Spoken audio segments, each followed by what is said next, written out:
Anda masih bersama kami, saudara, terkait dengan survei SMRC. Banyak sekali yang bisa kita bedah terkait dengan pemilih muda. Atau banyak orang mengatakan sekarang bahasa populernya pemilih milenial. Bang, kalau bicara masalah pemilih muda, itu kan berarti mereka juga tampaknya punya persentase yang cukup besar sebagai kantong suara di pemilu 2019. Di 2019 itu secara demografi memang mulai bergeser ke usia di bawah 40 tahun. Jadi kalau kita bandingkan umur 17 sampai anggap saja 38 di 2019 itu jumlahnya akan mencapai 55%. Itu kalau 17 sampai 38 ya Mas ya? Ya, 17 sampai 38 itu akan mencapai 55% dari populasi pemilih. Artinya pemilih muda itu. Nah, karakteristiknya yang mungkin bisa digarisbawahi adalah bahwa sebagian besar dari pemilih itu baru pertama kali punya pengalaman politik, partisipasi dalam pemilu itu pasca reformasi. Jadi baru pada pemilu 99 memilih pertama kalinya, baru belakangan ke sini. Jadi dia tidak punya pengalaman politik masa Orde Baru.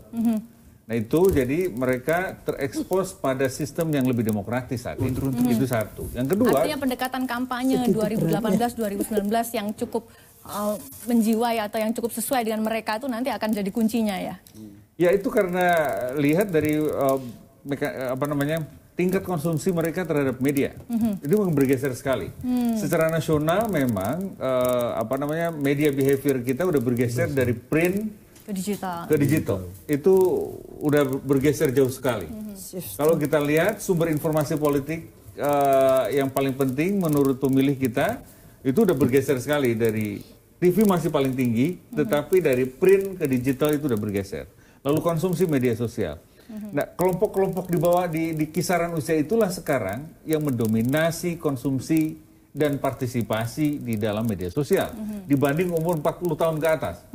Gitu. Itulah kenapa Mas Didi tadi mengatakan kami tidak hanya di media mainstream tapi di media sosial. Karena kita langsung direct contact kan sama masing-masing akun itu kan. Itu yang menjadikan kita sangat percaya diri gitu bahwa selama ini yang kita lakukan meskipun bahasanya teman-teman dari tim surveyor melakukan apa hasilnya, kita tetap melakukan survei dengan sistem akun yang segitu, pengikut dari Pak Prabowo yang segitu banyak gitu. Jadi kita cukup yakin dengan angka-angka kita. Tapi kita juga menghargai dari hasil survei ini, makanya kita juga pengen diskusi agak dalam gitu. Oke, Mbak Wiwi, terkait dengan sekitar 1,5 tahun yang tersisa untuk Pilpres dan Pilpres serentak. Kita belajar kemarin di Pilkada Jakarta, kita luar biasa diujinya terkait dengan SARA dan lain sebagainya. Anda punya prediksi kira-kira 1,5 tahun ini apakah kita bisa menjalankan pesta demokrasi itu dengan santun, sesuai dengan aturan, atau jangan-jangan nanti isu agama juga ikut main? Iya, saya melihat akan ada continuity and change, ada perubahan, ada kesinambungan ya. Jadi apa yang berubah, apa yang berkesinambungan, yang berubah pastinya gitu ya. Kita harapkan memang tidak 2 pasangan calon lagi gitu ya. Lebih dari 2 pasangan Mbak calon. malah berharap kalau bisa 3 atau lebih, Lebih. Dan tidak tertutup kemungkinan karena memang PT-nya masih tinggi ya, itu 3 pasangan calon maksimal. Dan muncul gitu ya calon-calon alternatif. Itu supaya Indonesia tidak dikatakan krisis kepemimpinan. Itu jelek sekali menurut saya. Usia 72 tahun tapi seolah-olah tidak ada orang kan gitu lah. Demokrasi memberikan peluang. Jadi kontestasi itu jangan aklamasi, kontestasi gitu ya. Itu bagus sekali ya untuk exercise gitu.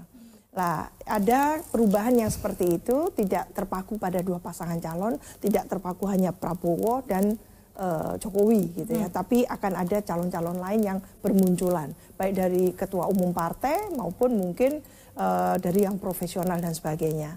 Yang berkesinambungan yang saya masih sangat was-was adalah bagaimana menegakkan hukum dalam setiap tahapan pemilu itu. Apalagi ini pemilu serentak nasional gitu ya, yang legislatif dan pilpresnya disatukan gitu ya. Dan tidak ada contoh sebelumnya. Ini bahaya sekali kalau tidak dikelola dengan sangat serius. Gitu Kemungkinan ya, apa yang bisa terjadi? Karena ini merupakan pemilu yang masif gitu ya. Langsung menyertakan partai-partai politik yang jumlahnya bisa jadi lebih dari 14-an partai politik.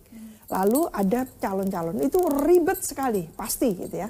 KPU, Bawaslu, institusi penegak hukum gitu ya, lalu nanti pemilihnya, partai politiknya kita harapkan adalah menjadi tiang panjang untuk menaikkan kualitas. Jadi kita harus naik kelas, kualitas berdemokrasi, berpemilu kita harus naik kelas. Ini serius sekali. Kalau tidak, kita hanya menuai lara-lara politik, dendam-dendam politik, dan itu tidak memberikan pencerahan pada kita.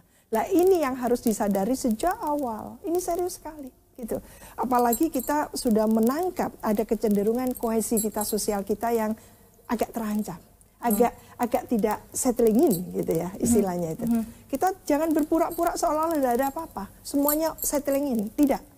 Ini ada antar komunitas yang tidak saling percaya, antar masyarakat yang tidak saling percaya. Sekarang sudah bisa dirasakan dampaknya. Oleh Dan itu bisa jadi diperkuat di 2018 seperti pilkada akan digunakan sebagai satu arena untuk melimpahkan, memuntahkan ketidakpuasan itu. Bang Andreas ada komentar?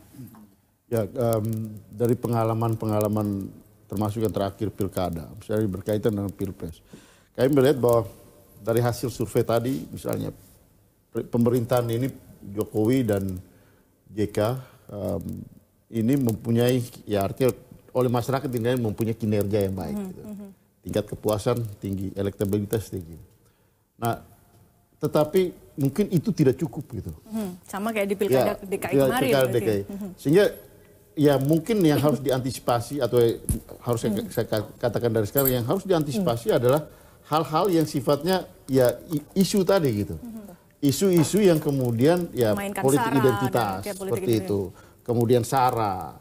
Nah, yang sudah kelihatan di dalam beberapa waktu yang lalu, misalnya berkaitan dengan agama, berkaitan dengan isu soal PKI dan lain-lain, yang kemudian arahnya ini pada Pak Jokowi gitu.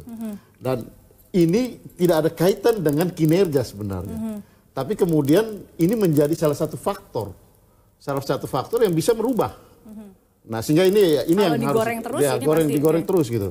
Sehingga ini adalah ya ketika suatu pemerintahan itu baik, ya yang dihadapi itu adalah hal-hal yang sifatnya imajinatif, tapi itu bisa berpengaruh gitu, berpengaruh terhadap keterpilihannya nanti gitu.